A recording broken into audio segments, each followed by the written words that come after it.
Was اور نصیحتیں، لفظ لفظ حکمتیں، ابر علم و آگہی سے برستی بارشیں، شرع کے امور سے، دین کے شعور سے، قلب و ذہن جگمگاتے ہیں سچ کے نور سے۔ خطبہ جمعۃ المبارک،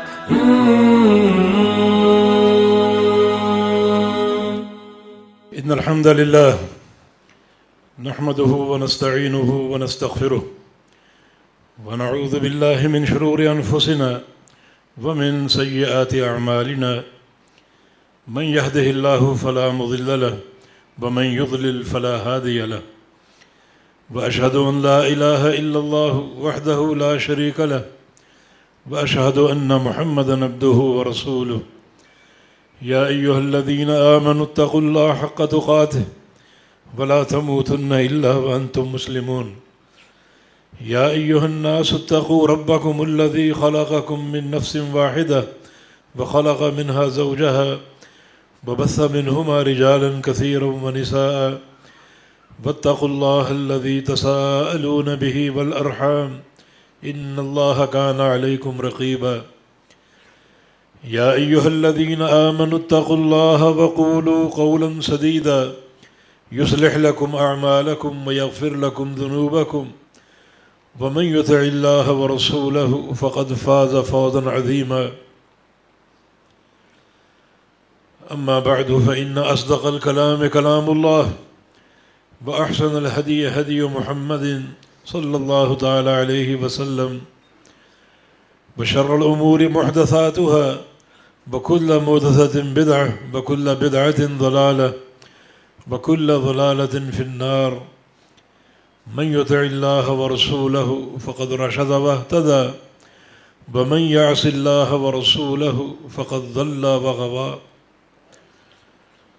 اللهم صل على محمد وعلى آل محمد كما صليت على إبراهيم وعلى آل إبراهيم إنك حميد مجيد۔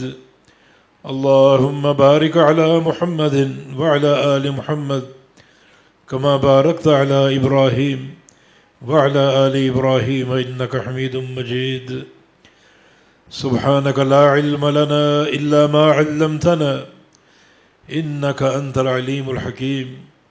رب اشرح لي صدري ويسر لي أمري واحلل عقدة من لساني يفقه قولي۔ لقد قال الله سبحانه وتعالى: أعوذ بالله من الشيطان الرجيم، من همزه ونفخه ونفثه، بسم الله الرحمن الرحيم۔ ومن أراد الآخرة وسعى لها سعيها وهو مؤمن فأولئك كان سعيهم مشكورا۔ وقال رسول الله صلى الله تعالى عليه وسلم: إن الله لا ينظر إلى صوركم ولا إلى أجسامكم ولكن ينظر إلى قلوبكم وأعمالكم، أو كما قال صلى الله تعالى عليه وسلم۔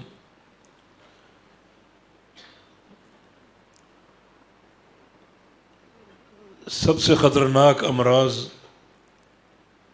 دل کے امراض ہوتے ہیں، جن کی دو قسمیں ہیں۔ ایک امراض شہوات اور دوسرا امراض شبہات۔ اگر یہ دل شبہات کے مرض میں مبتلا ہو جائے تو بدعات اور خرافات جنم لیتی ہیں، جو کہ سب سے خطرناک معاملہ ہے۔ ایک بدعتی انسان جو ہے وہ انتہائی ناپسندیدہ، دھتکارا ہوا انسان ہے، کیونکہ وہ نئی نئی چیزیں اپنا کر اللہ رب العزت کا جو منصب ہے شریعت سازی کا، اس سے تشبہ اختیار کرنے کی کوشش کرتا ہے۔ پھر وہ اللہ تعالیٰ کے دعوے کو جھٹلاتا ہے۔ اللہ پاک کا فرمان ہے: الیوم اکملت لکم دینکم، کہ آج میں نے دین مکمل کر دیا، اور ایک بدعتی انسان اپنے عمل سے یہ باور کرانے کی کوشش کرتا ہے کہ دین تو میں نے مکمل کیا ہے، یہ تو ناقص تھا، فلاں کمی تھی فلاں کمی تھی جو میں نے پوری کی ہے۔ اور یہ سب سے بڑی جسارت، تبھی رسول اللہ صلی اللہ علیہ وسلم کا فرمان ہے کہ ان اللہ حجب التوبۃ عن کل صاحب بدعہ، کہ اللہ رب العزت نے بدعتی انسان سے توبہ کو چھپا دیا ہے، اس کو توبہ کی توفیق نہیں دیتا، حالانکہ توبہ اللہ رب العزت کا ایک پسندیدہ عمل ہے۔ اللہ افرح بتوبۃ عبدہ، اللہ رب العزت سب سے زیادہ خوش کب ہوتا ہے؟ جب اس کا بندہ توبہ کرتا ہے۔ وہ تواب ہے، توبہ کی توفیق دینے والا، اور توبہ کرنے والوں کی توبہ قبول کرنے والا، بڑی مہلت دیتا ہے۔ ان اللہ یقبل توبۃ عبدہ ما لم یغرغر، وہ اپنے بندوں کی توبہ اس وقت تک قبول کرتا رہتا ہے جب تک اس کی جان حلق میں نہ پھنس جائے، موت واقع ہونے تک توبہ قبول کرتا رہتا ہے۔ لیکن یہ توبہ کا دروازہ ایک بدعتی انسان سے چھپا لیا گیا ہے، اور یہ توبہ جو ہے، یہ بدعت جو ہے، یہ شبہات کے مرض کا نتیجہ ہے، اور شبہات کا منشا جہالت۔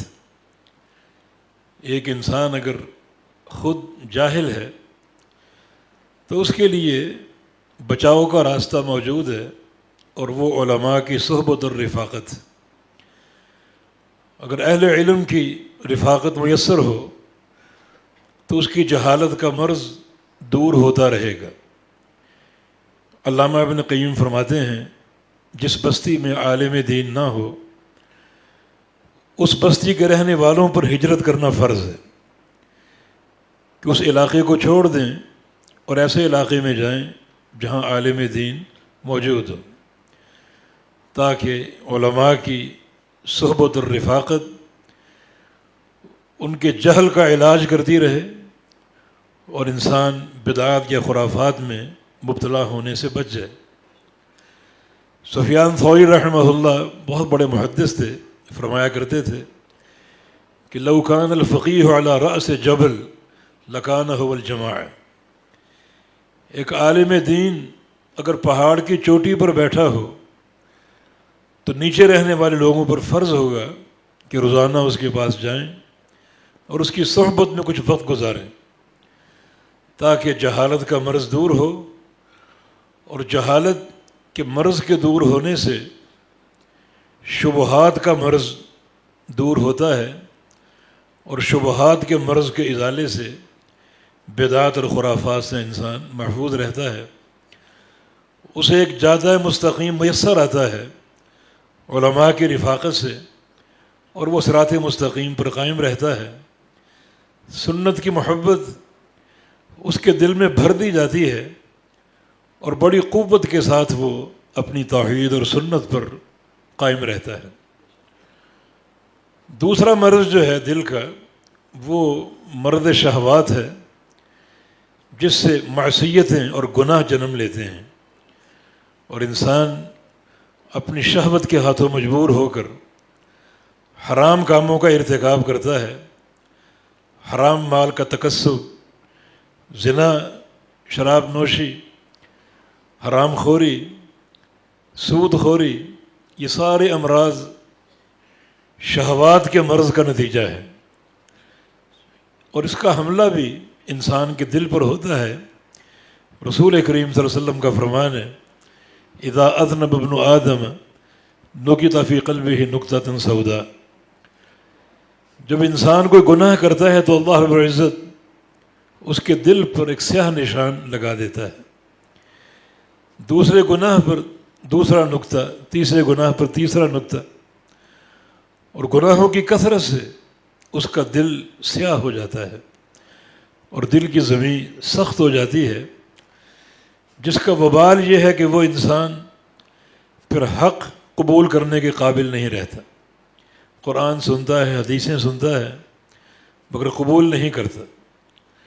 یہودیت کا ایک وصف اس کے اندر پیدا ہو جاتا ہے اور وہ نصیحت قبول کرنے سے بھاگتا ہے اور نفور رہتا ہے. لو اننا نزلنا الیہم الملائکہ وکلمہم الموتى وحشرنا علیہم کل شیء قبلا ما كانوا ليؤمنوا الا ان یشاء اللہ. ایسے انسانوں کو سمجھانے کے لیے اگر آسمانوں کے سارے فرشتے آ جائیں، زمینوں کے سارے مردے اپنی قبروں سے اٹھائیں اسے وعد کرنے کے لیے، اور کائنات کی ہر شے کو زبان دے دی جائے اسے سمجھانے کے لیے، تو سارے مل کر بھی اس کے دل میں نیکی کی توفیق نہیں ڈال سکیں گے. یہ توفیق اللہ کی طرف سے ہوگی.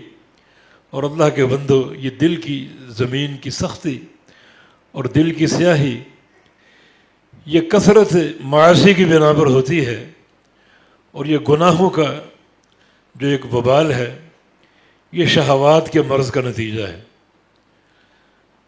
اگر ایک انسان کا دل شبہات اور شہوات کے مرض کا شکار ہو جائے تو قیامت کے دن جو پہلا حملہ ہوگا جہنم کی آگ کا وہ اس کے دل پر ہوگا.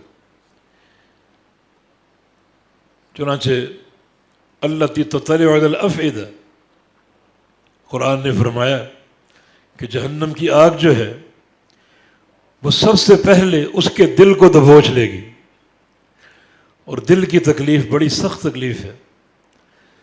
تو سب سے پہلے ایک انسان جس عذاب کے لپیٹے میں آئے گا وہ یہ کہ یہ شدید ترین عذاب جو ہے وہ اس کے دل کو لپیٹ لے گا، دبوچ لے گا. تو ضروری ہے کہ یہ دل جو ہے یہ ان امراض سے پاک اور صاف ہو، مرد شہوت سے اور مرد شبہ سے پاک اور صاف ہو. ایسا انسان اللہ کے نزدیک بڑا محبوب ہوتا ہے، مقرب ہوتا ہے. یہ بات معلوم ہے کہ دل سارے اعضاء کا رئیس ہے، اشرف رئیس الاعضاء، اور دل ہی سے سارے اعضاء کو احکام پہنچتے ہیں.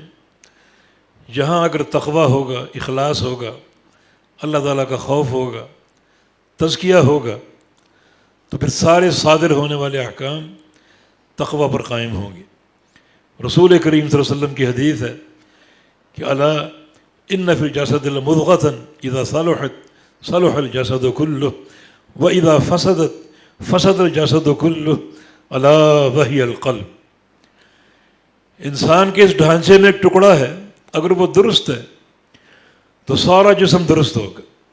اس ٹکڑے میں اگر اللہ کا خوف ہے، اللہ کا ڈر ہے، اللہ اور اس کے رسول کی محبت ہے، تو سارا جسم استقامت پر قائم ہوگا.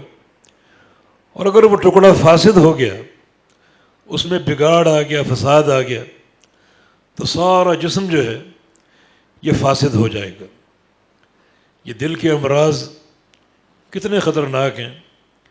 ایک حدیث اس کے انکشاف کے لیے کافی ہے. رسول کریم صلی اللہ علیہ وسلم کی حدیث ہے لن يدخل الجنة من كان في قلبه مثقال حبة خردل من الكبر. جس انسان کے دل میں ایک رائی کے دانے کے برابر بھی تکبر ہوا وہ جنت میں داخل نہیں ہو سکے گا. ایک رائی کے دانے کے برابر اپنی بڑائی کا احساس ہوا وہ جنت میں داخل نہیں ہوگا. صحابہ نے یہ حدیث سنی اور بڑا پریشان ہوئے. کہا کہ یا رسول اللہ صلی اللہ علیہ وسلم المرء يحب ان يكون ثوبه حسنا ونعله حسنة. ہر شخص یہ چاہتا ہے اچھے کپڑے پہنے، اچھے جوتے پہنے. جب یہ سب کچھ اچھا پہنے گا تو کچھ نہ کچھ تو بڑائی کا احساس پیدا ہوتا ہی ہے. تو پھر جنت میں کون داخل ہو پائے گا؟ جو آپ کا ارشاد گرامی کہ یہ بڑائی کا احساس اگر ایک رائی کے دانے کے برابر بھی ہوگا تو جنت نصیب نہیں ہوگی. بلکہ ایک حدیث میں یہ الفاظ بھی ہیں کہ لن یجد رائحۃ الجنہ، کہ ایسا انسان جنت میں داخلہ تو بہت دور کی بات ہے، جنت کی خوشبو بھی محسوس نہیں کر سکے گا۔ رسول اللہ صلی اللہ علیہ وسلم نے صحابہ کے اس اشکال کا جواب دیا کہ اچھا پہننا یہ تکبر نہیں ہے، اچھا کھانا تکبر نہیں ہے، اچھا جوتا یا لباس تکبر نہیں ہے، ان اللہ جمیل یحب الجمال، یہ تو خوبصورتی ہے جو اللہ کو پسند ہے۔ اللہ خود بڑا خوبصورت ہے اور اس کو جمال اور خوبصورتی پسند ہے۔ پھر تکبر کیا ہے؟ فرمایا کہ تکبر دو چیزوں کا نام ہے، الکبر بطر الحق وغمط الناس۔ کبر کی پہلی علامت یہ ہے کہ ایک انسان حق واضح ہونے کے باوجود اسے قبول کرنے سے انکار کر دے، حق کو ٹھکرا دے۔ یہ کبر اور یہ کیفیت کسی انسان میں اگر ایک رائی کے دانے کے برابر بھی ہوگی، وہ جنت کی خوشبو نہیں پا سکے گا۔ یہ کبر کی پہلی علامت، بغمط الناس۔ اور دوسری علامت یہ ہے کہ لوگوں کو حقیر جاننا، وجہ کچھ بھی ہو، خواہ اپنے علم کی بنا پر لوگوں کو حقیر جانے، اپنے مال کی بنا پر لوگوں کو حقیر جانے، یا اپنے ایک خاندانی حسب و نسب کی بنا پر لوگوں کو حقیر جانے، قوم برادری کی بنا پر لوگوں کو حقیر جانے، یہ کیفیت اگر ایک رائی کے دانے کے برابر ہوگی تو وہ انسان جنت میں داخل نہیں ہو سکے گا۔ تو یہ کبر دل کا ایک مرض ہے، اور اس مرض کی خطورت آپ نے سن لی کہ ایک انسان میں یہ کیفیت اگر ایک رائی کے دانے کے برابر بھی ہوگی تو اس کو جنت کا داخلہ نصیب نہیں ہوگا۔ تو ضروری ہے کہ اس دل کی اصلاح کی جائے اور ان تمام امراض سے اس کو پاک اور صاف کیا جائے جو انسان کے لیے مہلک ہوتے ہیں، دنیا میں بھی اور قیامت کے دن بھی۔ میں نے بہت غور و خوض کیا ہے، ایک جوہری نقطہ اگر ایک انسان اچھی طرح سمجھ لے، پہچان لے، تو وہ تمام تر دل کے امراض کا علاج ہے اور اصلاح کا سب سے اہم نقطہ ہے، اور وہ یہ کہ انسان اپنے دل میں اپنے رب کے لیے اخلاص پیدا کر لے۔ دل اگر درست ہے تو اللہ کی توفیق سے درست ہے، اور دل اگر پراگندہ ہے، نجس ہے، تو اللہ کے امر سے ہے۔ یہ سارا معاملہ خالق کائنات کی توفیق سے ہے، اور اللہ رب العزت احکام یا امر جاری کرتا ہے ایک انسان کی قلبی کیفیت کو دیکھ کر۔ اگر دل واقعی اللہ کے لیے مخلص ہو تو اللہ تعالیٰ اس بندے سے راضی ہو جاتا ہے، محبتیں فرماتا ہے،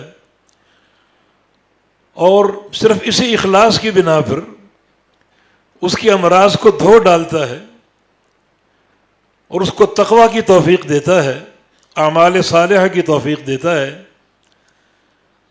اور اگر ایک انسان کے دل میں اخلاص نہ ہو، ریاکاری کا خوگر ہو،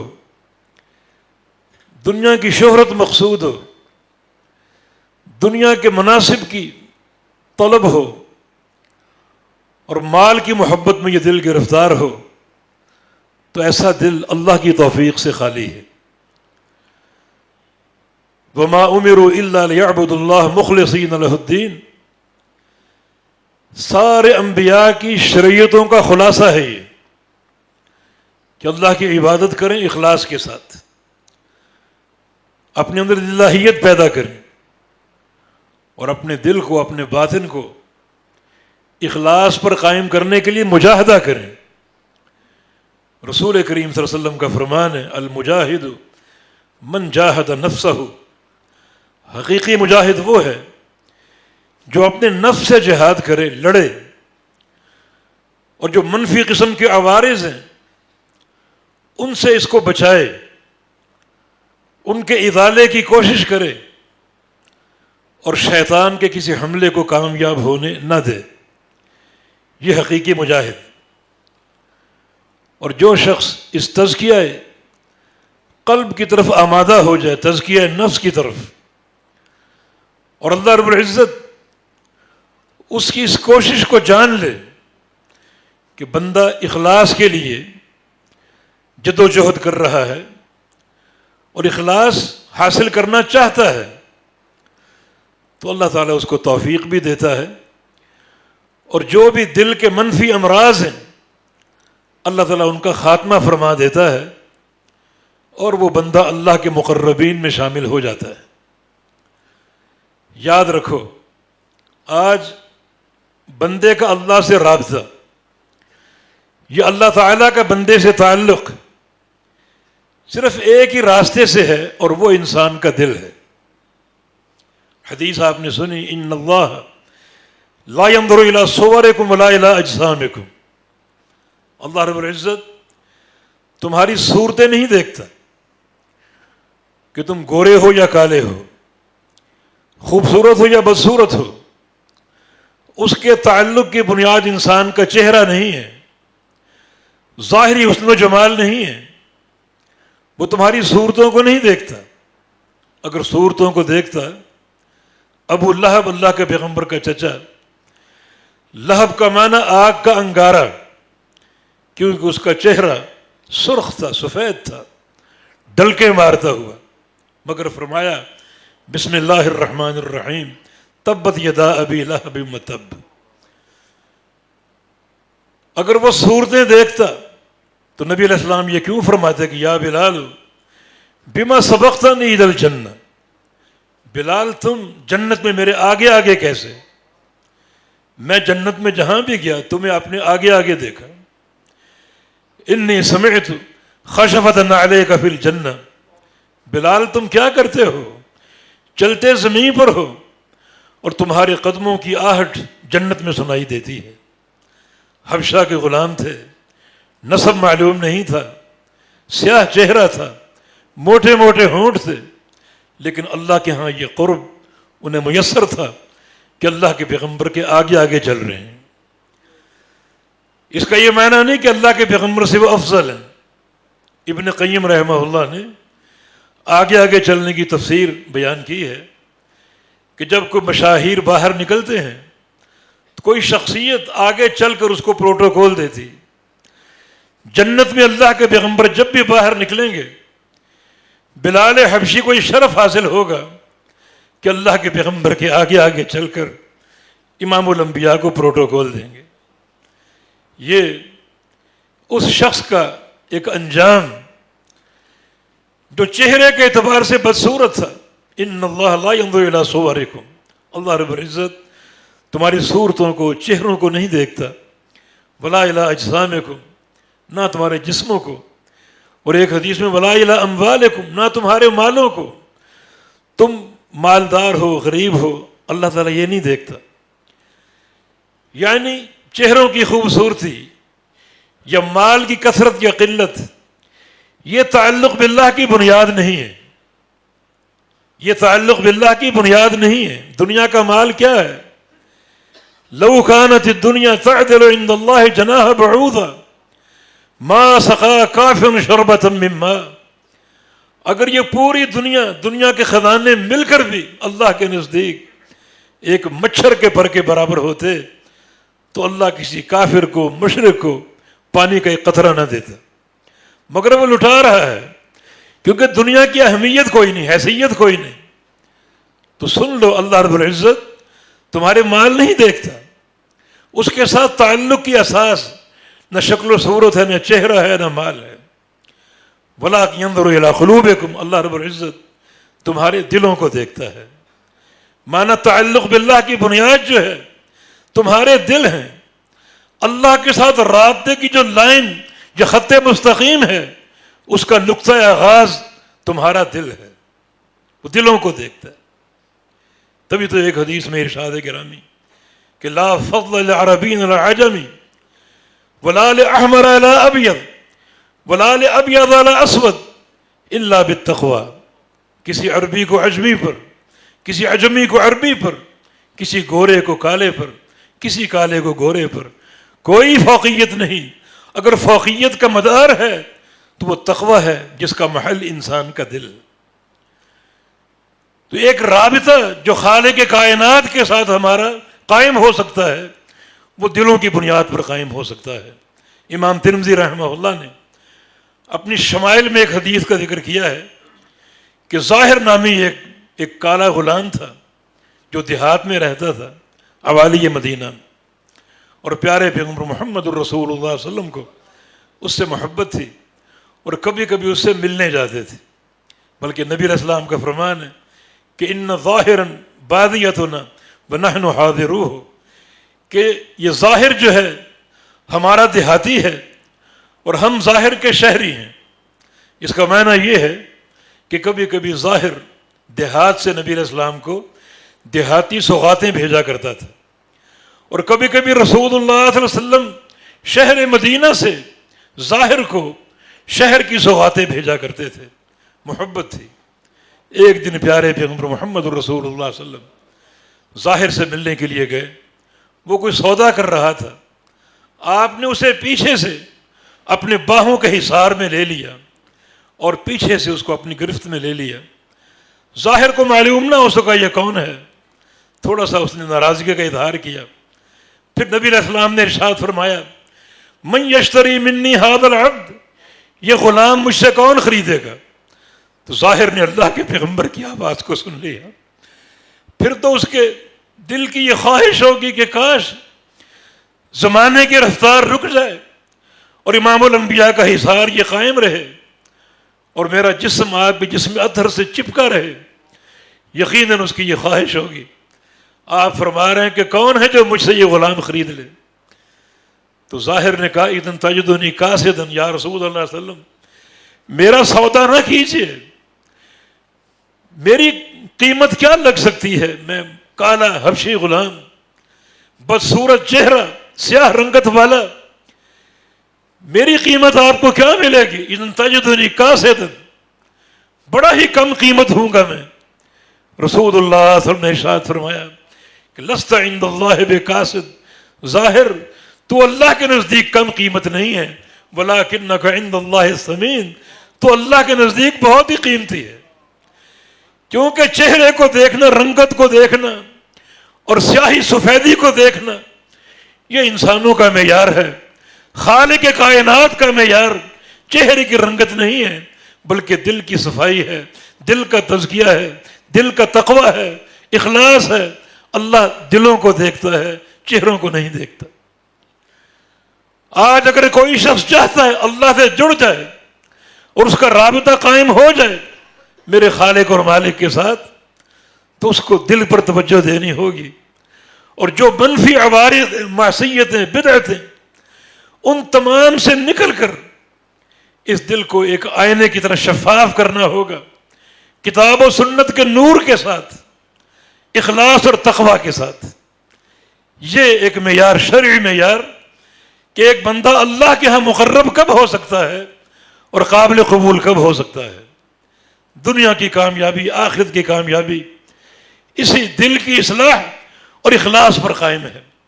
امام الانبیاء محمد الرسول اللہ صلی اللہ علیہ وسلم کائنات میں سب سے بڑے متقی اور مخلص تھے. ابن مسعود کا ایک قول، تاریخی قول، مسند احمد میں موجود ہے کہ ان اللہ نظر الی قلوب العباد فوجد قلب محمد من خیر قلوب العباد فاصطفاہ لرسالتہ. جب نبی علیہ السلام کی بعثت کا وقت آیا، اللہ رب العزت نے کائنات میں موجود سارے بندوں کے دلوں کو دیکھا تو اللہ نے کیا پایا؟ ایک بندہ ایسا ہے جس کا دل سب سے اجلا، مصفہ اور مجلہ ہے، روشن ہے اور صاف ستھرا ہے، اور وہ شخص محمد صلی اللہ علیہ وسلم. اللہ تعالیٰ نے دل کی اس طہارت اور تزکیہ کی بنیاد پر اس شخصیت کے سر پہ نبوت کا تاج سجا دیا. اتنا بڑا منصب حاصل کیسے ہوتا ہے؟ یہ دل کی طہارت پر، دل کے اخلاص پر اور دل کے تقوی پر. اور یاد رکھو، اسی اخلاص اور تقوی اور طہارت پر دنیا کی کامیابی ممکن. ایک انسان کے انجام کی بہتری تقوی کے ساتھ مربوط ہے، والعاقبۃ للتقوی، بہتر انجام تقوی کے لیے ہے۔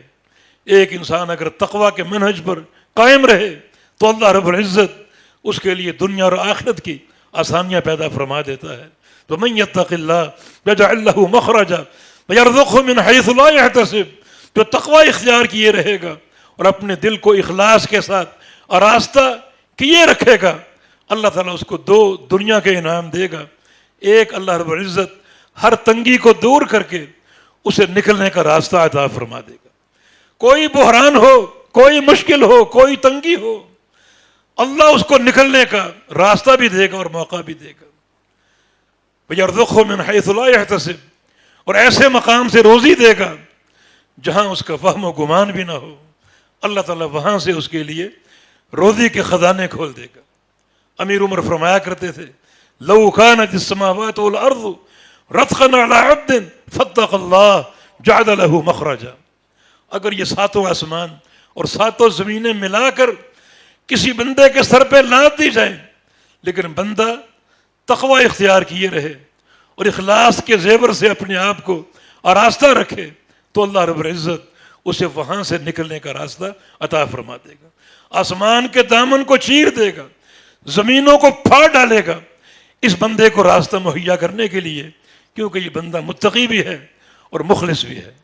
بالآخر بہترین انجام تقوی کے لیے ہے اور اخلاص کے لیے ہے۔ سورہ والضحیٰ میں اسی موضوع کا ذکر ہے، وَلَلْآخِرَةُ خَيْرٌ لَكَ مِنَ الْأُولَىٰ، کہ اے محمد صلی اللہ علیہ وسلم آپ کے لیے آخرت بہتر ہے دنیا کی بنسبت۔ اس آیت کی دو تفسیریں ہیں، ایک یہی تفسیر کہ آخرت جو قائم ہوگی آپ کے لیے بہتر ہے دنیا سے، آخرت آپ کے لیے بہتر، اور دوسرا اس کا معنی یہ ہے کہ ہر معاملے کا اخیر جو ہے وہ ہر معاملے کے آغاز سے آپ کے لیے بہتر ہوگا۔ آغاز تنگی پر ہو سکتا ہے، مشکلات پر ہو سکتا ہے، لیکن انجام کار جو ہے وہ تقوی اور اخلاص کی وجہ سے بہترین بن جائے گا۔ آگے اللہ تعالیٰ نے اس کی 3 دلیلیں ذکر فرمائیں۔ الم یجدک یتیما فآویٰ، اے محمد صلی اللہ علیہ وسلم آپ کا آغاز یتیمی پر نہیں تھا، جب آپ متولد ہوئے آپ یتیم نہیں تھے، آپ کو تو کوئی دائی قبول نہیں کر رہی تھی کہ اس گھر سے ہمیں کیا ملے گا، آپ یتیم نہیں تھے، والدہ فوت ہو گئے، پھر دادا فوت ہو گئے، چچا، اور آپ بالکل بے سہارا ہو گئے، ہم نے آپ کو یتیم نہ پایا اور پھر آپ کو جگہ دی، کتنا اعزاز دیا، کتنی تکریم دی، ورفعنا لک ذکرک، آپ کے ذکر کو بلند کر دیا، مشرق و مغرب میں آپ کے نام کا ڈنکا ہے، آپ کا نام گونج رہا ہے، تو آپ کے لیے انجام کار بہتر ہوگا ہر معاملے میں اس تقوی اور اخلاص کی وجہ سے۔ الم یجدک یتیما فآویٰ ووجدک ضالا فہدیٰ، آپ ضال بھی تھے، متحیر، اور حق کے متلاشی، حق کیا ہے، جادہ مستقیم کیا ہے، اس کے لیے حیران بھی تھے، پریشان بھی تھے، کبھی غار حرا کی خلوتیں اختیار کرتے یہ سوچنے کے لیے کہ آخر منزل کیا ہے، راستہ کیا ہے، متحیر تھے، ضال تھے، فہدا، اللہ تعالیٰ نے وحی کا نور آپ کو دے کر ہدایت بھی دی اور نبوت کا تاج بھی سر پہ سجا دیا، کیونکہ دل سب سے مخلص اور متقی تھا، پرہیزگار تھا۔ اللہ کے پیارے پیغمبر کا فرمان بھی ہے کہ انی اعلمکم باللہ واتقاکم لہ، اور ایک حدیث میں واشدکم لہ خشیۃ، سب سے بڑھ کر خشیت، اللہ کا خوف اور تقوی میرے دل کے اندر۔ چنانچہ ہر کام کی انجام کی بہتری آپ کو عطا ہوئی، اور آپ غریب تھے، مفلس تھے، اللہ نے آپ کو غنی کر دیا۔ بے شمار واقعات سیرت طیبہ میں موجود ہیں جس کا ایک مظہر، جو ایک ہی دلیل یہ ہے کہ کان اذا دخل رمضان شروع ہوتا تو کان رسول اللہ صلی اللہ علیہ وسلم اجبد بالخیر من الریح المرسلہ، مال خرچ کرتے، اتنا خرچ کرتے کہ ایک طوفان کی رفتار کیا ہوگی آپ کے خرچ کے مقابلے میں، تیز رفتار آندھی سے بڑھ کر زیادہ آپ اپنا مال خرچ کیا کرتے تھے۔ اللہ تعالیٰ نے اس قدر آپ کو غنی کر دیا۔ تو اے محمد صلی اللہ علیہ وسلم کیونکہ آپ تقوی کے منہج پر ہیں، اخلاص کے منہج پر ہیں، تو اللہ رب العزت آپ کا انجام کار ہر معاملے میں بہتر کر دے گا۔ ہر انسان کو اللہ دیکھتا ہے، لہذا اگر دنیا کی اصلاح چاہیے، دنیا کی خیر و برکت چاہیے، تو اس کا راستہ بھی یہی ہے کہ ہمارے دل مخلص ہو، دل میں تقوی ہو، اللہ کا خوف ہو، للہیت ہو، ریاکاری نہ ہو، دکھاوا نہ ہو، دنیا کی زیب و زینت مقصود نہ ہو، کہ آخرت ہو۔ اور کل جب آخرت قائم ہوگی تو یاد رکھو کامیابی کا ایک ہی راستہ ہے، اور وہ تقوی اور اخلاص کا ہے۔ بندے باری باری اللہ کے سامنے پیش ہوں گے، صدقتہ اور کذبتہ کی آوازیں آئیں گی، بندوں کے اعمال پیش ہوں گے۔ بعض اعمال کو دیکھ کر اللہ فرمائے گا صدقتہ، میرے بندے تو سچا ہے، تو کامیاب ہے۔ اور بعض بندوں کے اعمال دیکھ کر فرمائے گا کذبتہ، تو جھوٹا ہے۔ فرشتے بھی کذبتہ کذبتہ کہیں گے، جھوٹا ہے تو جھوٹا ہے۔ کس بنیاد پر؟ انسان جو بھی عمل کرتا ہے، کرامن کاتبین اس عمل کو لکھ رہے ہیں۔ کب تک لکھیں گے؟ جب تک موت واقع نہ ہو جائے۔ جب موت واقع ہو جائے گی تو وہ نامہ اعمال جو ہیں انسان کے گلے میں حمائل کر دیے جائیں گے، لٹکا دیے جائیں گے، اور شخص قبر میں لے کر داخل ہوگا اپنی سارے اعمال کو، خواہ وہ نیکیاں ہوں یا گناہ ہوں، وہ دفاتر اس کے گلے میں حمائل ہوں گے۔ اور کل جب قیامت قائم ہوگی، اللہ پاک کا فرمان کہ جب تم قبروں سے اٹھائے جاؤ گے اور جو بھی قبروں میں ہے وہ نکالا جائے گا، وہ نکالا جائے گا، جو بھی قبروں میں، اذا بعثر ما فی القبور، جو کچھ قبروں میں ہے اس کو نکالا جائے گا۔ وہ انسان کے اعمال ہیں جو اس کے گلے میں حمائل تھے، نیکیاں اور بدیاں۔ اتنا کافی نہیں ہوگا کہ نیکیاں موجود ہیں، نیکیوں کے دفاتر موجود ہیں، بلکہ نیکیوں کو سامنے رکھ کر وَحُصِّلَ مَا فِي الصُّدُورِ، اب جو انسان کی نیتیں تھیں، جو اس کے دل میں موجود تھا نیکیاں کرتے ہوئے، اسے بھی برآمد کیا جائے گا، اسے بھی نکالا جائے گا۔ ایک طرف نیکیوں کے دفاتر موجود ہیں، دوسری طرف قلبی کیفیت نکالی جائے گی۔ بندہ نمازی تھا، ٹھیک ہے، لیکن نماز کس نیت سے پڑھی؟ بندے نے حج کیے، ٹھیک ہے، حج کرنے کیوں گیا؟ اس کے دل کو ٹٹولو، کیا اس کی نیت تھی؟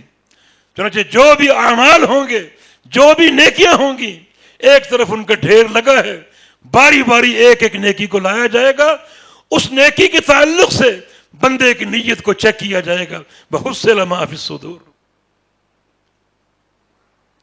یوم تبلی السرائر، اس دن دلوں کے بھیدوں کو کھولا جائے گا۔ تبلا بمعنی تکشف، السرائر سریرہ کی جمع، جو دل کے بھید ہیں، دل کے اندر جو چیزیں مخفی اور موجزن ہیں ان کو کھولا جائے گا۔ اس کی سب سے واضح تفسیر یہی ہے کہ ایک انسان کے اعمال سامنے رکھے جائیں گے، پھر ایک ایک عمل پر دل کے بھید کو چیک کیا جائے گا کہ انسان نے یہ نماز پڑھی تو کس نیت سے پڑھی، حج کیا تو کس نیت سے کیا، صدقہ اور زکوٰۃ دی کس نیت سے دی، مال خرچ کیا کس نیت سے خرچ کیا، ہر مہینے عمرے کو جاتا تھا کس نیت سے جاتا تھا۔ چنانچہ ایک ایک عمل پر جو اس عمل کے تعلق سے اس کے دل کا بھید ہے اس کو بھی کھولا جائے گا۔ تو یہ کامیابی مخلصین کے لیے ہے، اہل اخلاص کے لیے۔ ایک انسان اگر عمل میں اسی اخلاص کے پہلو کو کار فرما رکھے، اس پر قائم و دائم رہے، تو یہ اس کی کامیابی کی اساس ہے دنیا اور آخرت میں۔ اور ایک انسان اگر عمل تو کر رہا ہے مگر اخلاص کے تعلق سے بالکل بے بہرا، اخلاص کی فقہ کو جاننے سے قاصر، یہ انسان کامیاب نہیں ہوگا۔ یاد رکھو، صرف عمل کامیابی کا باعث نہیں ہوگا، بلکہ عمل کے ساتھ ساتھ جو انسان کی نیت ہے، جو اخلاص ہے اور تقوی ہے، وہ کامیابی کا ذریعہ بنے گا اور کامیابی کا سبب بنے گا۔ ایک انسان جو نیک اعمال کرنا چاہتا ہے، شیطان اس کے راستے میں رکاوٹ بنتا ہے کہ یہ نیکی نہ کر سکے، اس کو بہکاتا ہے، پھسلاتا ہے، وساوس پیدا کرتا ہے۔ اب کچھ لوگ تو اس کے بہکاوے میں آ جاتے ہیں اور نیک اعمال چھوڑ دیتے ہیں، لیکن کچھ لوگ شیطان کو شکست دینے میں کامیاب ہو جاتے ہیں اور شیطان کے وسوسے کو ٹھکرا دیتے ہیں اور اس نیکی کو اختیار کر لیتے ہیں۔ شیطان پھر چھوڑتا نہیں ہے، اب اس کی دوسری کوشش یہ ہوتی ہے چلو نیکی تو کر لے، لیکن یہ نیکی اللہ کے پیارے پیغمبر کے طریقے کے خلاف ہو، سنت کے خلاف ہو۔ یہاں بہت سے لوگوں کو شیطان شکست فاش دے دے گا، کیونکہ دنیا کی اکثریت جو ہے وہ عمل تو کرتی ہے مگر خلاف سنت، نمازیں پڑھتی ہے خلاف سنت، حج کرتی ہے خلاف سنت۔ شیطان یہاں کامیاب ہو گیا اور ایک اکثریت جو ہے یہاں ناکام ہو گئی۔ لیکن جو لوگ یہاں بھی شیطان کے وساوس کو دفع کر دیتے ہیں اور اللہ کے حبیب کی سنت کی اتباع کرتے ہیں اور ان کے عمل کا محور اللہ کے پیارے پیغمبر کی اطاعت ہے اور اللہ کے پیارے پیغمبر کی سنت ہے، وہاں شیطان ناکام ہو گیا اور وہ لوگ کامیاب ہو گئے۔ شیطان پھر بھی نہیں چھوڑتا، اب وہ نیت کا وار کرتا ہے، نیت کو برباد کرنے کی کوشش کرتا ہے۔ چنانچہ عمل کے دوران ریاکاری کے جذبات داخل کرنے کی کوشش کرتا ہے۔ تبھی تو بعض صحابہ جب جہاد کے میدان میں جاتے تو یہ دعا کرتے کہ یا اللہ کسی ایسے کونے میں شہادت کی موت دے دینا جہاں دیکھنے والی کوئی نگاہ نہ ہو، ایسا نہ ہو کہ گرتے گرتے کسی کی نگاہ نظر پڑ جائے اور شیطان اپنا وار کرنے میں کامیاب ہو جائے، ریاکاری کا وار کرنے میں کامیاب ہو جائے، کیونکہ شیطان ساتھ ساتھ ہے۔ عمل کے آغاز سے لے کر عمل کے اختتام تک اس کی یہ چاہت اور کوشش ہوگی کہ بندے کے دل میں ریاکاری پیدا کر دو۔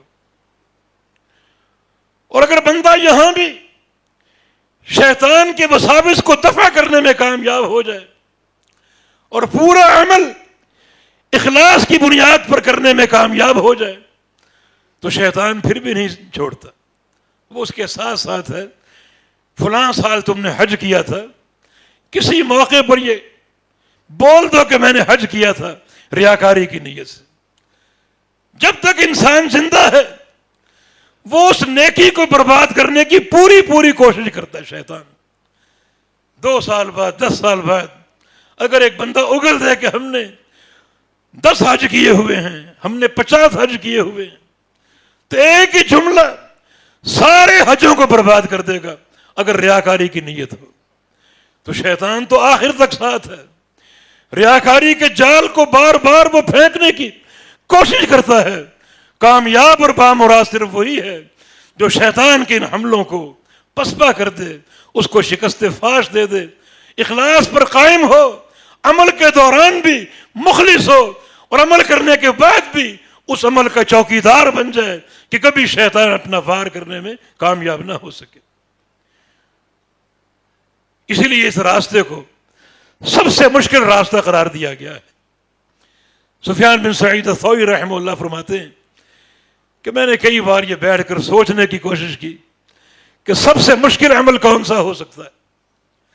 میرے دل میں کبھی جہاد آئے کہ جہاد مشکل ہے، اس میں مرنا مارنا پڑتا ہے، خون بہانا پڑتا ہے، لیکن پھر میرے دل میں یہ بات آئی کہ اگر اللہ کی محبت اور رضا ہو، اخلاص ہو، تو یہ کام کوئی مشکل نہیں۔ کبھی روزے کی بات آتی کہ انسان دن بھر فاقہ کرتا ہے، کبھی صدقے اور زکوٰۃ کی کہ ایک انسان بے تحاشا مال خرچ کرتا ہے، حالانکہ اس کو بڑی محنت سے کماتا ہے، لیکن ہر بار دل سے یہی بات نکلے کہ یہ کام بھی آسان ہے، یہ کام بھی آسان ہے۔ لیکن ایک عمل میرے سامنے ایسا آیا، وہاں میں ٹھہر گیا کہ یہ کام باقی سب سے مشکل ہے، اور وہ ہے نیت کی حفاظت، اور وہ اخلاص کی اقامت اور مداومت، کہ ایک بندہ منہج اخلاص پر قائم ہو جائے اور ہمیشہ قائم رہے، اور کبھی شیطان کے جھانسے میں نہ آئے۔ جو اپنے وار کرنے میں دن رات مصروف ہے اس کو شکست فاش دے اور اخلاص کے منہج پر اور تقوی کے منہج پر قائم ہو جائے۔ واقعتاً یہ مشکل عمل ہے، لیکن جو انسان اس مجاہدے میں کامیاب ہو جائے وہ اللہ تعالیٰ کے مقربین میں شامل ہو جاتا ہے۔ شفیع نامی ایک تابعی ابو ہریرہ کے پاس آئے رضی اللہ عنہ اور کہا کہ مجھے کو حدیث سنائیے. اس امت کے محدث سے سماع حدیث کا تقاضا کیا اور ساتھ ایک شرط عائد کر دی کہ مجھے وہ حدیث سناؤ جس میں آپ اور اللہ کے پیغمبر اکیلے بیٹھے ہوں، تیسرا کوئی بندہ نہ ہو. ابو ہریرہ یہ سن کر بے ہوش ہو گئے. نبی علیہ السلام کی صحبتیں یاد آ گئیں، محبتیں یاد آ گئیں. یا ہو سکتا ہے جو حدیث سنانا چاہ رہے ہوں اس حدیث کا مضمون ان کی بے ہوشی کا باعث بنا ہو. کہا کہ میں اور اللہ کے پیارے پیغمبر محمد رسول اللہ صلی اللہ علیہ وسلم اس کمرے کے پاس تھے، حجرہ عائشہ کی طرف، جہاں آپ کا روضہ تھا اس کی طرف اشارہ کر کے فرمایا اس کمرے کے پاس موجود تھے، تیسرا کوئی شخص نہ تھا. رسول اللہ صلی اللہ علیہ وسلم نے مجھے ایک حدیث سنائی. اتنا کہا اور بے ہوش ہو گئے. پھر ہوش میں لائے گئے، پھر وہی بات دہرائی، پھر بے ہوش ہو گئے. 3 بار یہ کیفیت طاری ہوئی اور پھر وہ حدیث سنانے میں بالآخر کامیاب ہوئے کہ نبی علیہ السلام کا فرمان ہے کہ اول من یسعر علیہم نار جہنم ثلاثۃ، سب سے پہلے قیامت کے دن جہنم کی آگ 3 لوگوں پر گرم کی جائے گی، بھڑکائی جائے گی. سب سے پہلے یہ 3 افراد ہوں گے جن پر جہنم کی آگ کو بھڑکایا جائے گا اور جنہیں سب سے پہلے الٹے منہ گھسیٹ کر جہنم میں پھینکا جائے گا. ان میں سے ایک قاری قرآن ہے جس کا دن رات یہ مشغلہ تھا قرآن پڑھوں اور پڑھاؤں. قرآن کو یاد کیا، قرآن حفظ کراتا تھا، قرآن کی تجوید اور قرات اس کا اہتمام کرتا تھا. اس کی پوری عمر قرآن پڑھنے پڑھانے میں گزر گئی. اللہ تعالیٰ کے سامنے پیش ہوگا، ہاں میرے بندے کیا لائے؟ کہے گا تعلمت القرآن وعلمتہ، میں نے قرآن سیکھا اور سکھایا، پوری عمر اس میں صرف کر دی. اب یہاں فرشتے کہیں گے کذبتا کذبتا، تم جھوٹے ہو تم جھوٹے ہو. اللہ پاک فرمائے گا نہیں، یہ سچ کہہ رہا ہے لیکن اس کی نیکی تمہارے پاس اس لیے نہیں ہے. لیقال قارئ، اس کی نیت یہ تھی کہ مجھے حافظ صاحب، قاری صاحب، علامہ صاحب، فہامہ صاحب کہا جائے، مجھے القاب دیے جائیں، میری شہرت ہو، لوگ یہ باتیں کریں فلاں قاری صاحب بڑا لمبا سانس ہے ان کا اور خوب پڑھتے ہیں، مجمع لوٹ لیتے ہیں. اس قسم کی نیت تھی، اس قسم کے پروگرام تھے. وقد قیل، یہ دنیا میں سب کچھ تمہیں حاصل ہو چکا. اسحبوا بہ الی النار، فرشتوں اس کو پکڑ لو اور چہرے کے بل گھسیٹتے ہوئے جہنم میں پھینک دو. دوسرا شخص پیش ہوگا، تم کیا لائے ہو آج کی کامیابی کے لیے؟ کہے گا انفقت فی سبیلک، میں نے تیری راہ میں خزانے لٹا دیے، مال خرچ کیا. فرشتے کہیں گے کذبتا کذبتا، جھوٹ بولتے ہو، اتنی بڑی نیکی تم نے اختیار کی ہوتی ہمیں اس کی اطلاع ہوتی، اس لسٹ میں آپ کا نام ہوتا. یہاں تو آپ کا کوئی نام نہیں. اللہ پاک فرمائے گا نہیں، یہ سچ کہہ رہے، اس نے مال واقعی خرچ کیا، لیکن خرچ کیوں کیا؟ لیقال جواد، تاکہ اس کی سخاوت کی دھوم مچ جائے، دنیا اس کو سخی کہے، حاتم طائی کہے، اس کی سخاوت کا شہرہ ہو. وقد قیل، یہ سب کچھ حاصل ہو گیا، لوگوں نے خوب تمہاری تعریفیں کی اور تم سن سن کر خوش ہوتے تھے. اسحبوا بہ الی النار، فرشتوں اس کو پکڑ لو اور چہرے کے بل گھسیٹتے ہوئے جہنم میں ڈالو. تیسرا شخص آئے گا، تم کیا لائے؟ جواب دے گا قاتلت فی سبیلک حتی قتلت، تیری راہ میں جہاد کیا حتیٰ کہ شہید کر دیا گیا. فرشتے کہیں گے کذبتا کذبتا، اگر تم مجاہد اور شہید ہوتا اس لسٹ میں تمہارا نام ہوتا، تمہارا یہاں کوئی نام نہیں. اللہ فرمائے گا نہیں، یہ سچ کہہ رہا ہے، اس نے جہاد کیا لیکن کس لیے؟ ہماری رضا کے لیے نہیں، لتکون کلمۃ اللہ العلیٰ کے لیے نہیں، بلکہ لیقال شجاع، تاکہ اس کو بہادر کہا جائے، اس کی بہادری کی داستانیں مشہور ہوں اور لوگ گیت گائیں اس کی بہادری کی داستانیں ذکر کر کر کے. وقد قیل، یہ سب کچھ ہوا، تمہارے خوب چرچے ہوئے، شجاعت کی دھوم مچ گئی، جو تم نے چاہا وہ حاصل ہوا. اسحبوا بہ الی النار، اسے بھی پکڑ لو اور چہرے کے بل گھسیٹتے ہوئے جہنم میں لے جاؤ. قیامت کے دن بہت سے لوگ ایک طرف کھڑے ہوں گے نیکیوں کے ڈھیر لے کر، اچانک خالق کائنات کی طرف سے ایک پکار آئے گی، ایک ندا آئے گی، ایھا المراؤون، اے ریاکاروں کی جماعت، اے ریاکار لوگو، اذهبوا الی من رأیتموہ، جن کو تم نے دکھانے کے لیے عمل کیے تھے ان کے پاس چلے جاؤ، کچھ ملتا ہے تو لے لو، اگر تمہیں کوئی اجر دے سکتے ہیں، اپنی نیکیوں کا حصہ دے سکتے ہیں تو ان سے جا کر لے لو۔ قیامت کے دن کون دے گا؟ وہاں تو ماں اپنے بیٹے کو بھول جائے گی، بیٹا اپنی ماں کو فراموش کر بیٹھے گا، نیکیوں کا سوال کریں گے مگر سب انکار کر دیں گے۔ چنانچہ اللہ فرمائے گا ان سے کچھ ملتا ہے تو لے آؤ، میرے پاس کچھ نہیں ہے۔ چنانچہ سارے اعمال اکارت گئے اور وہ جہنم کا لقمہ بن جائیں گے۔ ان فرامین کو سامنے کیوں نہیں رکھتے اور اس بات کا فیصلہ کیوں نہیں کرتے کہ ہماری دونوں جہانوں کی سعادت اور عافیت اور کامیابی کی اساس جو ہے وہ اخلاص؟ اگر ہم اللہ کے لیے مخلص ہو جائیں اور اللہ رب العزت ہمارے دلوں میں اخلاص کا جذبہ دیکھ لے، پا لے، تو اللہ دلوں کے سارے امراض دور کر دے گا، بندے کو پاک باز بنا دے گا، پاک دامن بنا دے گا، اس کا دل تزکیہ اور طہارت اور صفائی کا آئینہ دار بن جائے گا اگر اللہ رب العزت ہمارے دلوں کے اخلاص کو پا لے اور دیکھ لے۔ یہ ضروری ہے، لیکن اس پر آنے والوں کی بہت کم تعداد ہے۔ ہم ریاکاری پسند کرتے ہیں، دنیا کا نام و نمود ہمیں چاہیے، دنیا کی شہرت کمانا چاہتے ہیں، مگر خالق کائنات کے لیے مخلص نہیں۔ کل قیامت کا دن ہوگا، اللہ اکبر، کچھ لوگ بڑی بڑی نیکیاں لے کر آئیں گے۔ نبی علیہ السلام کی حدیث ہے کہ ان اناس من امتی یاتون یوم القیامہ باعمال کامثال جبال تہامہ، قیامت کے دن کچھ لوگ آئیں گے، جبال تہامہ ایک پہاڑی سلسلہ، ان پہاڑوں کے برابر وہ نیکیاں لے کر آئیں گے۔ کبھی شمالی علاقوں میں چلے جائیں، پہاڑی پہاڑ آپ کو دکھائی دیں گے، ان پہاڑوں کے حجم کے برابر نیکیاں لائیں گے، لیکن یجعلها اللہ ھباء منثورا، اللہ ان پہاڑ جیسی نیکیوں کو ذرے بنا کر بکھیر دے گا، کوئی فائدہ نہیں، بکھر جائیں گی، پھیل جائیں گی، وہ ختم ہو جائیں گی۔ صحابہ نے عرض کیا رسول اللہ صلی اللہ علیہ وسلم یہ کون لوگ ہیں؟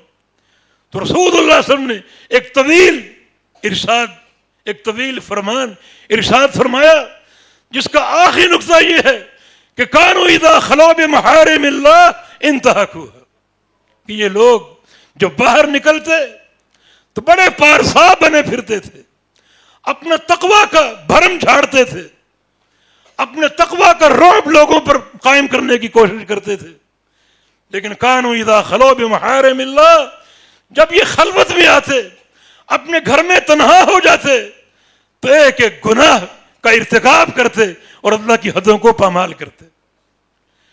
لوگوں کو دکھانے کے لیے پارسائی کا روپ ہے، اللہ پاک کو دکھانے کے لیے گندا روپ ہے کہ چن چن کر گناہ کرتے جب تنہا ہو جاتے۔ اللہ ایسی نیکیوں کو کیا کرے گا؟ یہ تمام نیکیاں برباد ہو جائیں گی۔ اللہ کے ہاں ان نیکیوں کی قدر ہے جن میں واقعتاً اخلاص کا عنصر اور پہلو نمایاں ہو۔ آئیے نیکیوں کی قبولیت کے 3 بنیادی نقطوں پر غور کر لیجئے۔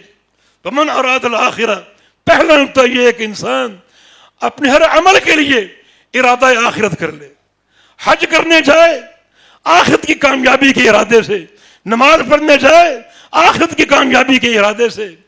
یہ بھی اخلاص ہے کہ ایک بندہ اللہ تعالیٰ سے اجر کا متمنی ہے، جنت کا خواہش مند ہے، آخرت کی کامیابی کا طلبگار ہے، یہ بھی اخلاص ہے۔ چنانچہ ہر عمل میں انسان آخرت کا ارادہ کر لے، آخرت کا فیصلہ کر لے، اس کے سامنے دنیا نہ ہو، دنیا کی طلب نہ ہو، دنیا کے مناسب نہ ہو، دنیا کا مال و دولت نہ ہو، بلکہ ارادہ آخرت ہو۔ وسعی لہا سعیہا، اور پھر وہ کوشش کرے، وہی کوشش جو کوشش بنتی ہے، جو حقیقی کوشش ہے۔ یعنی کوشش کی 2 قسمیں ہیں، ایک وہ کوشش ہے جو حقیقی نہیں ہے، دوسری وہ کوشش جو حقیقی کوشش کرے۔ حقیقی کوشش کا سن لو کہ حقیقی کوشش صرف وہ ہے جو اللہ کے پیارے پیغمبر کے طریقے اور آپ کی سنت کے مطابق ہو. بہت سے لوگ ان کے دلوں میں شاید اخلاص ہو لیکن ان کا عمل اللہ کے حبیب کی سنت کے خلاف ہوگا. ان کے دل میں ہو سکتا ہے اخلاص ہو مگر ان کا عمل اس زیور سے خالی ہوگا جو زیور اللہ کے پیارے پیغمبر کی سنت کا ہے.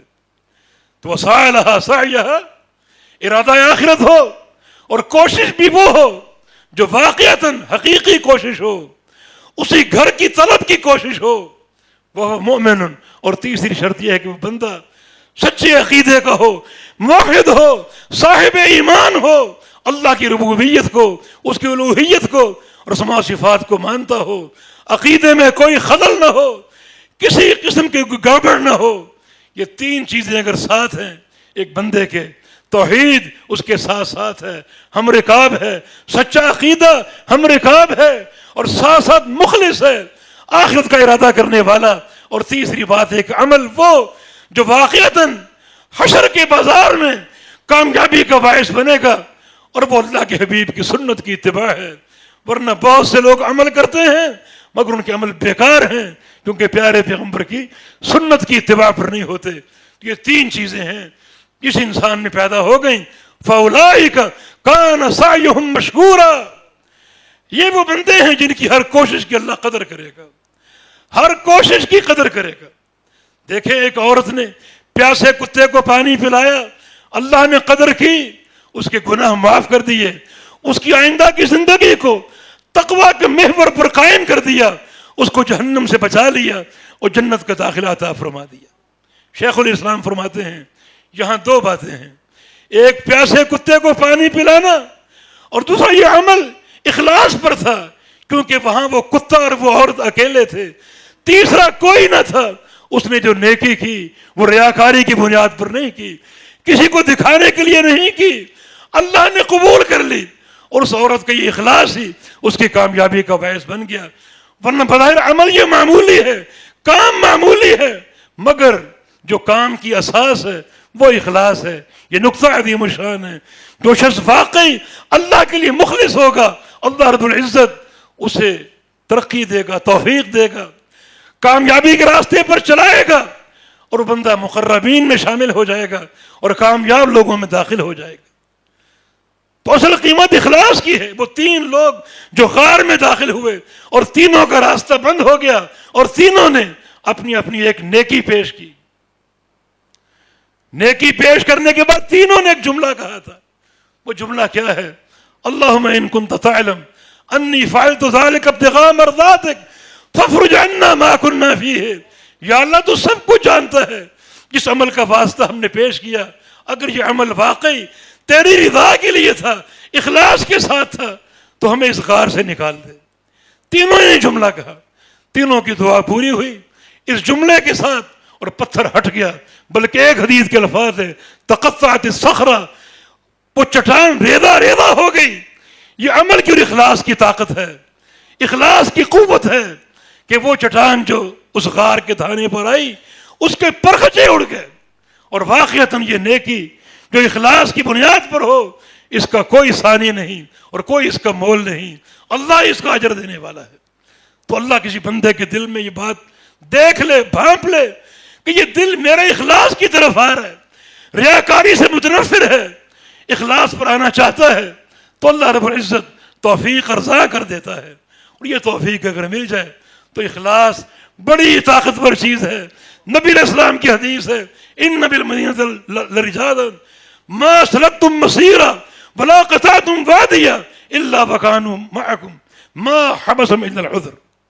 جنگ تبوک کا سفر، طویل ترین سفر، کٹھن سفر، پہاڑوں کی چوٹیاں سر کرنی پڑی، بڑی خاردار جھاڑیاں عبور کرنی پڑی، لیکن بعض صحابہ مدینے میں ان کو رکنا پڑا بیماری کی بنا پر یا کسی عذر کی بنا پر. ان کا دل چاہتا تھا، نیت تھی، اخلاص تھی، درد تھا کہ ہم بھی اس معرکے میں شریک ہوں، مگر عذر کی بنا پر شریک نہ ہو سکے. یہ سفر جاری تھا.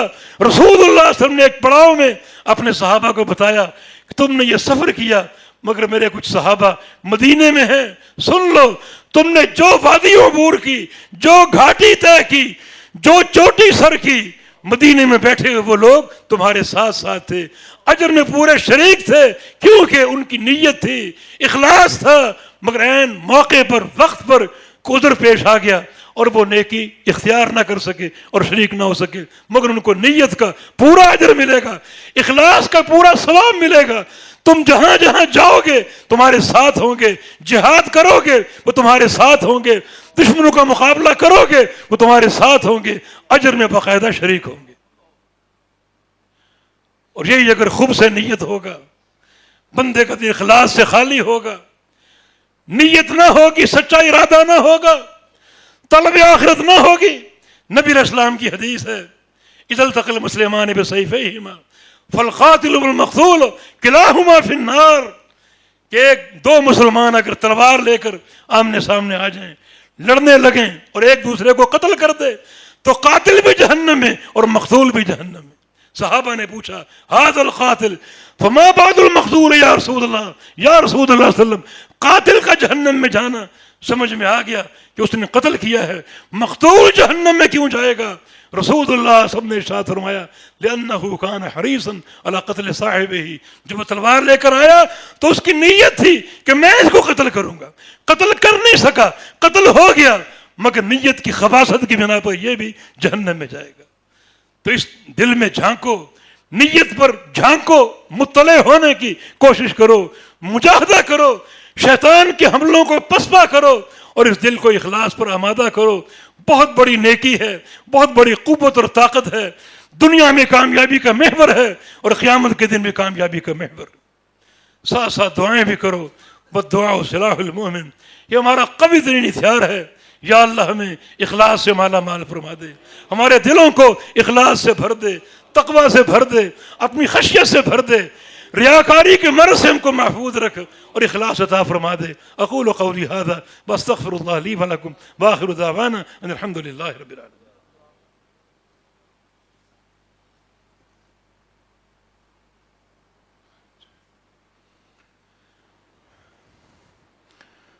الحمد للہ والصلاة والسلام علی رسول اللہ وبعد۔ نبی علیہ السلام کی ایک حدیث بچے بچے کو یاد ہے، انما الاعمال بالنیات۔ یہ حدیث دین اسلام میں تاصیل کا درجہ رکھتی، اللہ کے پیارے پیغمبر کے بعد فرامین ایک قاعدہ کلیہ کی حیثیت سے ہیں۔ یہ بھی ایک قاعدہ کلیہ ہے کہ بلا شبہ سارے اعمال نیت کے ساتھ نیت سے مربوط ہیں، نیت سے منسلک ہیں، اور ہر عمل کی صحت اور قبولیت عند اللہ بندے کی نیت پر ہے۔ یہ قاعدہ کلیہ، عمل چھوٹا ہو بڑا ہو، سری ہو جہری ہو، عبادات ہوں معاملات ہوں، سارے اعمال جو ہیں ان کا محور انسان کی نیت ہے۔ اس لیے کوئی نیکی اس وقت تک انجام نہ دو جب تک نیت میں اخلاص نہ آ جائے۔ ایک محدث کا واقعہ، یزید ابن ابی حبیب رحمہ اللہ، ان کے پاس سفیان ثوری گئے سماع حدیث کے لیے، ان کے گھر گئے اور کہا کہ حدثنی، مجھے حدیث سنائیے، کوئی حدیث روایت کیجیے، میں آپ سے سماع کا شوق رکھتا ہوں۔ یزید بن حبیب خاموش رہے اور کوئی حدیث نہ سنائی۔ ان کا تقاضا بڑھتا گیا مگر وہ خاموشی اختیار کیے بیٹھے رہے، اور جب ان کا تقاضا بہت ہی بڑھ گیا بالآخر یزید بن حبیب نے کہا کہ لا حتی تجیء النیہ، نہیں، میں کوئی حدیث نہیں سناؤں گا جب تک میری نیت ٹھیک نہ ہو جائے۔ تم جب آئے ہو تو شیطان نے ایک وار کیا کہ میں کتنا بڑا محدث ہوں کہ سفیان جیسا محدث آج میرے دروازے پر کھڑا ہے۔ شیطان نے یہ وار کیا، اس نیت کے ساتھ اگر حدیث سنا دوں گا تو یہ مجلس حدیث قیامت کے دن میرے خلاف بولے گی اور میرے خلاف حجت بن جائے گی۔ میں مجاہدہ کر رہا ہوں، اس نیت کو ٹالنے کی کوشش کر رہا ہوں، شیطان کے حملے کو پسپا کرنے کی کوشش کر رہا ہوں، اور اگر میں کامیاب ہو گیا اور میرا دل اخلاص پر آمادہ ہو گیا پھر حدیث سناؤں گا، ورنہ اس منفی نیت کے ساتھ میں کوئی حدیث نہیں سناؤں گا۔ تو یقیناً یہ واقعہ ایک مشعل راہ ہے، کوئی بھی عمل کرو اخلاص کے ساتھ کرو۔ امام احمد بن حنبل سے کسی نے پوچھا کہ نیت کی حفاظت کا طریقہ کیا ہے، کیسے نیت کو محفوظ رکھیں؟ امام احمد نے فرمایا کہ کوئی بھی عمل سامنے آئے اسے کرنے سے پہلے اپنے دل کو ٹٹولو اور سوال کرو کہ میں یہ عمل کیوں کرنے جا رہا ہوں، نماز کیوں پڑھنے جا رہا ہوں، عمرہ کیوں کرنے جا رہا ہوں، جہاد کیوں کرنے جا رہا ہوں. اور اگر دل میں ریاکاری کے خیالات آئیں، جذبات آئیں، تو پھر رک جاؤ، ٹھہر جاؤ، مجاہدہ کرو، شیطان کا مقابلہ کرو. اور اگر دل میں اللہ کی رضا ہو، للہیت اور اخلاص ہو، پھر وہ عمل بڑھ چڑھ کر کرو، پورے شوق سے کرو اور اللہ کے پیارے پیغمبر کی سنت کے مطابق کرو.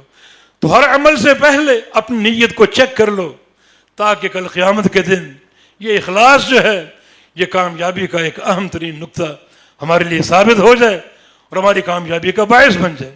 لیکن جو عمل اخلاص سے خالی ہے، اس میں ریاکاری کی شراکت ہے، اللہ اس کو قبول نہیں کرے گا. حدیث قدسی اللہ کے پیغمبر فرماتے ہیں کہ اللہ فرماتا ہے انا اغنى الشركاء عن الشرك، میرے بندے جو عمل کرتے ہیں اس میں غیروں کو شریک کر لیتے ہیں، ریاکاری کی صورت میں، ریاکاری کی نیت کے ساتھ غیروں کو شریک کر لیتے ہیں، تو بندے سن لے کہ میں سارے شرکاء میں سب سے بڑا بے پرواہ ہوں، سب سے بڑا بے پرواہ.